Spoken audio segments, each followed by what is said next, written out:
Avoid war. Among all tools, weapons alone are cursed.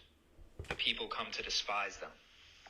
Those who follow the Tao do not need them. Weapons are not the tool of the wise. Only as a last resort do the wise use them.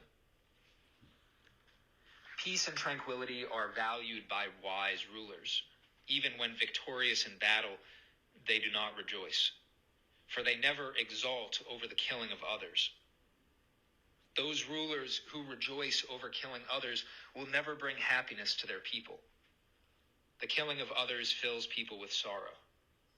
We lament with tears because of it and honor the victims solemnly, as if we were attending a funeral ceremony.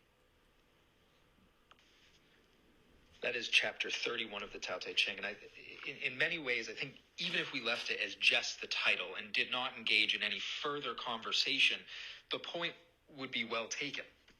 The title is Avoid War. The rest of this is really almost the downstream effects of failing to follow that knowledge. Weapons are cursed. The result of using weapons is harm.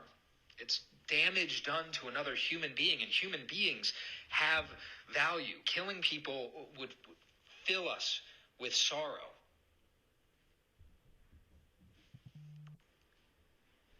To be clear, this is not an anti-weapon lesson to be taken away from this. Even in the Tao Te Ching, it says that the wise will use weapons as a last resort. And I don't want to get into too much of a rabbit hole trying to dig into what those various circumstances are, but suffice to say that weapons are not the tool of the wise. Only as a last resort do the wise use them. The last resort is directly related to the violation of consent and the disregard for human value by those who use weapons as a first resort, a second resort, a third resort, a fourth resort, whatever that number is, before you get to the last resort. The absolute last thing that you should do is use violence as a path.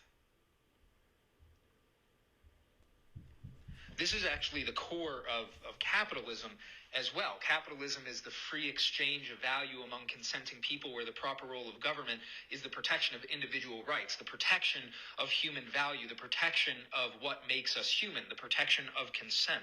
Violence has absolutely nothing to do with it. The use of force, in fact, coercion to achieve a goal is by definition not consensual, and therefore by definition not capitalism.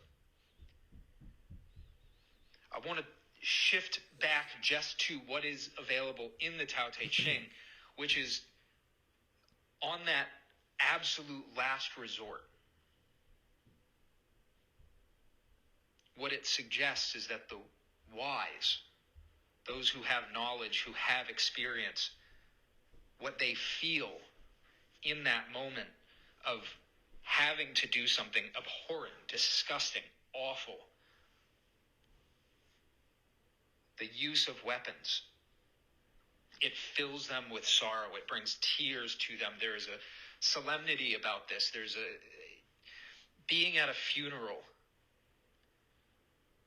is something that we experience as part of our life in many different ways. The ways that we honor the dead are as diverse as any other thing that we choose to do out of an expression of value. And it's important to recognize that this is a reflection of the value of human life. Very specifically, rulers who rejoice over killing others, not some others, not those who deserve it, not a particular group of people, not even the enemy, just anyone else. Rulers who rejoice over killing anyone else will never bring happiness to their people. For almost 100% of my life, I've been living in a country that has been at war, whether it's officially declared by Congress or not. America was born out of a necessity of violence, not as an aggressor. That has certainly changed. But we're lucky enough to live in a system in which change is still possible, and that power rests exclusively with the people.